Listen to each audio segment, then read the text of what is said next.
तो आप ये मत सोचिए कि आपकी पढ़ाई हो गई है तो आपकी जान छूटी। आपको उससे उतना गहरा समझाना भी आना चाहिए and then it is like कि हाँ भाई, अब आपकी पढ़ाई हो चुकी है। इसलिए मैं कहता हूँ कि ज़िंदगी में हर किसी को एक बार यूपीएससी की तैयारी करनी चाहिए। क्यों? उसकी वजह है। एक तो ये आपको चीज़ें गहराई से पकड़ना सिखाता है, फिर उन चीज़ों के साथ की गई हेर-फेर को पकड़ना सिखाता है, ये प्रीलिम्स है। फिर उसके बाद उस समझी हुई और गहरी पकड़ी हुई चीज़ को गहराई से दुनिया को समझाना सिखाता है। और उसके बाद एक प्रेशर वाली सिचुएशन में आपके व्यक्तित्व की झलक देखने के लिए एक इंटरव्यू होता है। अब एक क्वेश्चन लेते हैं मेंस का, जो बहुत सादा करंट अफेयर्स का क्वेश्चन है, बहुत सादा, कि भाई किसी गांव को किसी शहर के साथ कनेक्ट कर दिया जाए तो उसे प्रधानमंत्री ग्राम सड़क योजना कहते हैं, पीएमजीएसवाई। तो पीएमजीएसवाई के क्या क्या फायदे हैं? तो अब आप सोचिए कि मैं अगर आपको ये क्वेश्चन अभी लिखने को दे दूं तो आप कितना सारे पॉइंट्स लिखेंगे। लेकिन अगर वही पॉइंट हर कोई लिखेगा तो फिर सिलेक्शन कैसे होगा? तो जिन बच्चों का सिलेक्शन होता है वो लिखते हैं कि गांव को जब शहर से जोड़ दिया जाए तो लड़कियों के ग्रेजुएशन करने का परसेंटेज बढ़ जाता, लड़कियां अपने नजदीकी डिग्री कॉलेज तक जा पाती हैं, एक आवाजाही और आगमन और प्रस्थान के बेहतरीन ट्रांसपोर्टेशन अवेलेबल होते हैं, या अपनी साइकिल चलाकर वो अपने नियरेस्ट डिग्री कॉलेज तक चली जाती है। तो ग्रेजुएशन का परसेंटेज सिर्फ गांव को एक शहर की सड़क से जोड़ने पर लड़कियों के ग्रेजुएशन का परसेंटेज बढ़ जाता है। जच्चा और बच्चा स्वस्थ पैदा होने लगते हैं। क्यों? जैसे डिलीवरी पेन्स उठते हैं उन्हें नजदीकी अस्पताल में ले जाया जा सकता है। बच्चे का टीकाकरण पूरा होता है। क्यों? क्योंकि वो रोड पकड़कर बार बार कलेक्टर या डिप्टी कलेक्टर या तहसीलदार की रेड पड़ती है तो गांव का डॉक्टर अपनी नौकरी पर ज्यादा नियमित रूप से आता है। प्लस वैक्सीनेशन के जो साथी होते हैं, जो घर घर जाकर वैक्सीनेशन देते हैं, उनके लिए गांव आना आसान हो जाता है। क्रॉप का डाइवर्सिफिकेशन बढ़ता है। क्रॉप का डाइवर्सिफिकेशन कैसे बढ़ता है? वो पेरिशेबल क्रॉप्स जिनको हम ग्रो नहीं करते थे ये सोचकर कि नजदीकी कोल्ड स्टोरेज तक ले जाने तक ये खराब हो जाएगी, अब कोल्ड स्टोरेज थोड़ी ही दूर है, तो हम क्या करते हैं, हम उन क्रॉप्स में भी इन्वेस्ट करते हैं जिन्हें मंडी या कोल्ड स्टोरेज तक पहुंचा सके। तो क्रॉप का डाइवर्सिफिकेशन बढ़ता है। बिचौलिए खत्म हो जाते हैं कृषि में से। बिचौलिए, the brokers, they are no more visible in the supply chain. कैसे? कंपनियां अपना आलू, चिप्स की कंपनियां अपना आलू खरीदने के लिए अपना ट्रक सीधा फार्म गेट तक लाती है। और फार्म गेट मतलब खेत का मुहाना जहां से सामान लोड होता है, और मंडी गेट, मार्केट गेट मतलब जहां वो बिकता है। तो जब बिचौलियों को बीच से हटा दिया तो मार्केट रेट्स कम होते हैं और फूड और एक्सेसिबल होता है। गांव के पास फूड प्रोसेसिंग यूनिट्स खुलते हैं जो कृषि से लिया हुआ, अगर हल्दी हल्दी सब लोग ग्रो करते हैं, इस इलाके में हल्दी बहुत अच्छी होती है तो हल्दी के प्लांट्स लग जाते हैं। अगर सोयाबीन बहुत अच्छा होता है तो सोयाबीन की ऑयल प्रेसिंग मशीन्स आने लगती हैं। देखिए वही आंसर है प्रधानमंत्री ग्राम सड़क योजना के क्या फायदे हैं। आप लिखते तो क्या लिखते, और जिसने एडिटोरियल्स पढ़कर इतनी लाइनें जमा की उसने लिखा तो क्या लिखा। बात समझ रहे हैं आप मेरी? बात समझ रहे हैं? इसका मतलब है कि यूपीएससी वालों के लिए सबसे इंपॉर्टेंट वो तीसरा और चौथा पेज होता है।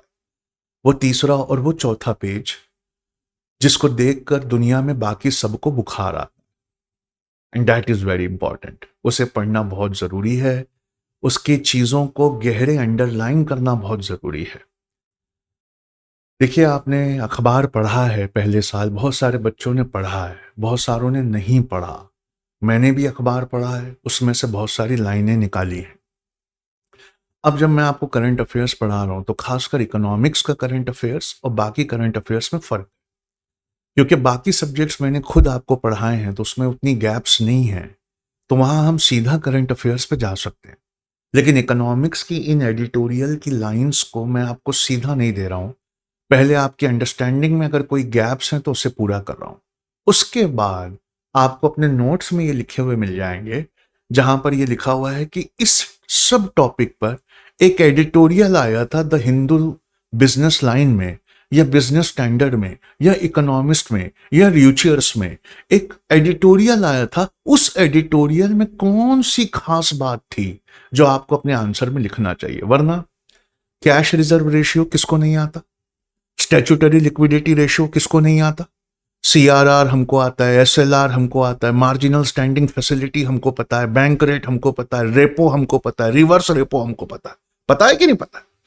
लेकिन आपको उस बात के नंबर नहीं मिलेंगे क्योंकि ये बात तो सबको पता है। पर उस रेपो रिवर्स रेपो में क्या आप कोई एक अनोखी बात, लास्ट टाइम वो न्यूज में क्यों था, या किसी बड़े एडिटोरियल लिखने वाले ने उसमें ऐसी कौन सी बात जोड़ी जिसको पढ़ने के बाद मैं आपको ज्यादा नंबर देना चाहूं? That is important. बात समझ में आ रही है? तो यूपीएससी में एक बहुत इंपॉर्टेंट चीज होती है जो अब आपको अपने अंदर पैदा करनी है कि आप किसके साथ उठ बैठ रहे हैं, किसके साथ उठ बैठ रहे हैं, आपका समझ, आपकी समझ कितनी गहरी है। तो मैं एक एग्जांपल बताता हूं। एक नई किताब आई है नेहरू के, नेहरूज इंडिया करके, आपको पढ़नी चाहिए पर आपके पास इतना टाइम नहीं है तो कभी पढ़ लेना जिंदगी में। उसमें यह बताया कि आइंस्टाइन का फोन नेहरू को आता था। एल्डस हक्सली करके एक बहुत बड़े राइटर थे, उनका फोन नेहरू को आता था। लियो टॉल्स्टॉय नेहरू के साथ बहुत वक्त बिताना चाहते थे, ठीक है, और नेहरू को बार बार दुनिया में फोन करके कई कमेटीज की चेयरमैनशिप ऑफर की जाती थी। इसमें एक मिसाल देता हूं मैं। लियो टॉल्स्टॉय गुजर गए तो उनका जो पार्थिव शरीर था वो सप्रू हाउस में रखा गया। तो नेहरू औरंगाबाद में थे, 2 मिनट लेट पहुंचे। जब वो पहुंचे हैं वहां पे तो नेहरू खड़े हुए कहा कि मुझे माफ कर दीजिए, मैं 2 मिनट लेट आया हूं, मैं औरंगाबाद में था। तो जनरली क्या होता है, अब लोग एक्सपेक्ट करते हैं कि अपनी औरंगाबाद की बातें बताएंगे, लेकिन उसके तुरंत बाद उन्होंने कहा कि 2 तरह की महानताएं होती हैं। एक महानता इतनी महानता होती है, इतनी महानता होती है कि उसको देखकर ही आप एकदम क्रश हो जाते हैं, आप खत्म हो जाते हैं, आप टूट जाते हैं कि मैं कभी इस स्टेटस को नहीं पहुंच सकता। और एक महानता ऐसी होती है जो अपने साथ अपने लोगों को महान करती है। वो खुद महान तो होते ही हैं, लेकिन अपनी जिंदगी में जिस जिसको टच करते हैं वो सब महान हो जाते हैं। मुझे लगता है लियो टॉल्स्टॉय सेकंड वाली महानता के जनक थे।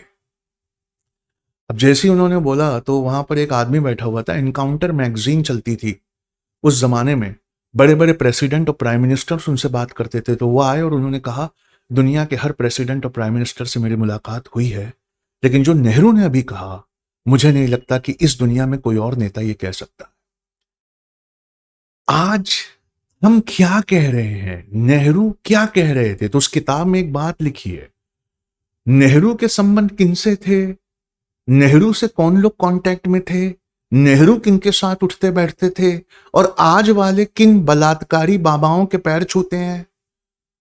आज वाले जो हैं वो कितनी बार, एक आदमी जिसको अटल बिहारी वाजपेयी ने एफआईआर करवाई थी, 2 औरतों ने अपना लेटर लिखा था वाजपेयी जी को कि ये हमारे साथ ऐसे घिनौने काम करता है। उन्होंने केस दर्ज करवाया था, सजा हुई, उस सजा का मजाक बना दिया है, हर इलेक्शन के समय उनको बाहर कर देते हैं। तो आज वाला किसके साथ उठता बैठता है और वो वाला किसके साथ उठता बैठता? अब सवाल घूमकर आप पर आ रहा है, आप आज किसके साथ, कौन से अखबारों के साथ, कौन से अखबारों के संपादकों के साथ, कौन सी एडिटोरियल की कौन सी लाइन अंडरलाइन करके आप अपने नोट्स में लिखते हैं? That is very important.